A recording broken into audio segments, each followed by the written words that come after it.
Go ahead. So we're here camping on Gregory River, which is a long way from where this all began, back on the Sunshine Coast. Probably almost 6 months ago now, and it's taken me this long to finally make a video. So this is a LandRover Defender that my partner and I brought about 6 months ago and started the conversion on. So like the plan was to set up a camper that we could take to North Queensland with us when we relocated up here. So basically, I've used a few designs that other people have used in the past, and then made it so I could simplify it and build it myself. So basically, I took the original roof off,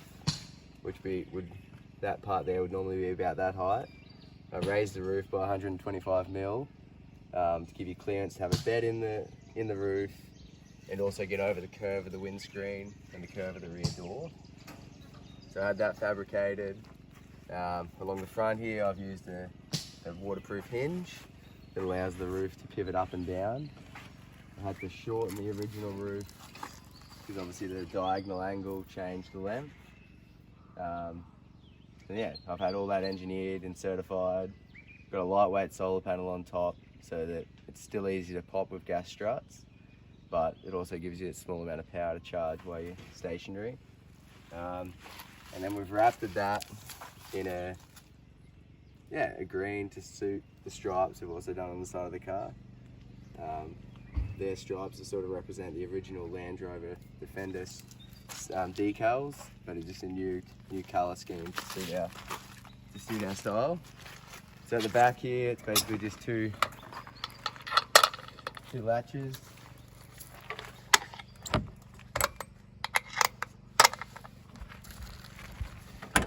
And then normally the canvas work on the inside would be strapped up, but for this purposes we've just quickly folded it down.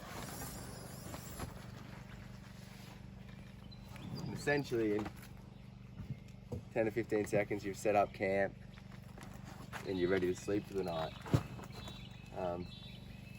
It is possible to climb through from the front and do this if it's raining, or you have to step out just for a second to pop the latches. So on the inside we've insulated the roof, lined it with like a felt sort of velvety material.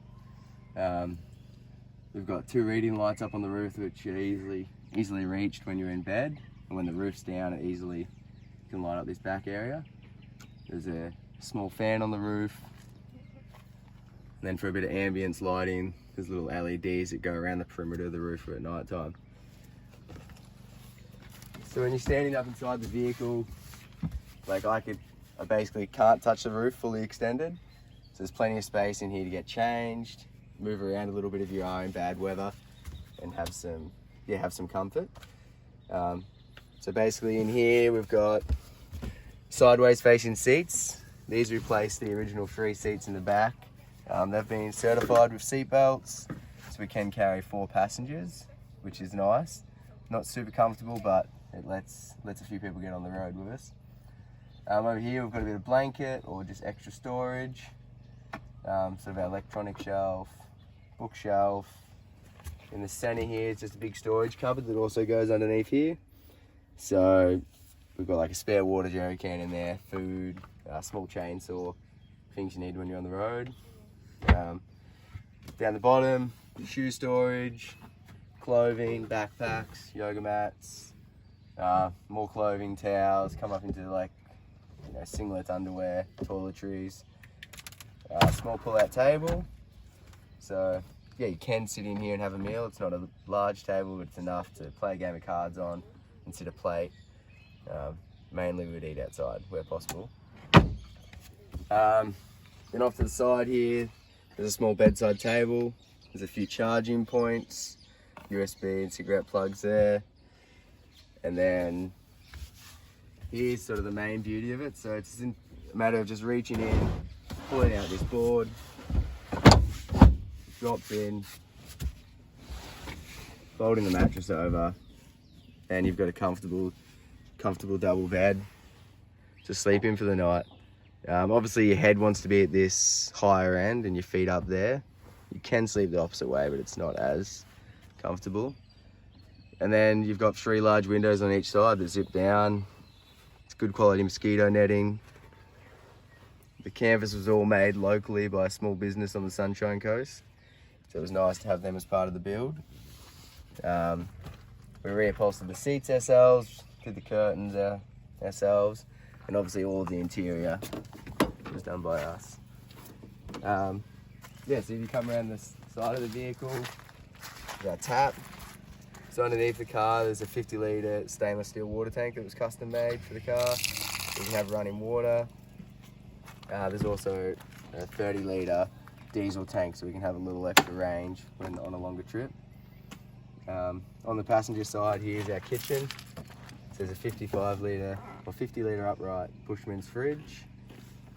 Bit of pantry space here that sort of tucks back. A little more there. Pots and pans. Under here, sort of got a collapsible water bucket, broom. It's where you fill the diesel tank. And then the kitchen slides out.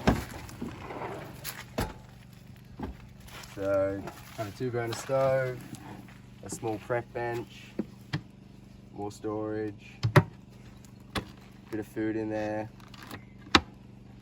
Yeah, and you can essentially carry enough you need for a few weeks on the road. In that time, you've got to get more water or food or something. Yeah, there's a small light there for at night time to help while you're cooking.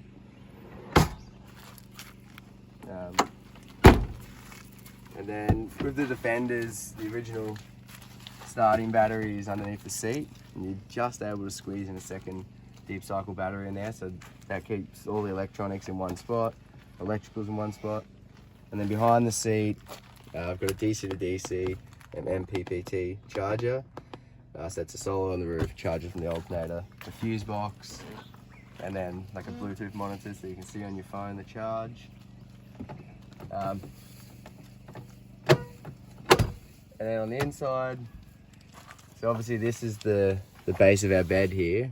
So it's giving us like a nice tongue and groove headlining, I guess. A few overhead little partial shelves, handy for sunglasses, wallets, bits and pieces like that. UHF in the center for when you're on a remote trip with friends. And then basically the standard interior, we've got some cubby holds back there for drink bottles, some few lollies, normally like a map book or my workbook if I needed that when I'm working locally. Then on the other side, I've just got a cupboard for my tool bag, a few spares and bits and pieces we need. There's some max tracks and some recovery gear over there. And essentially everything we need to get away on the road. Thanks for watching.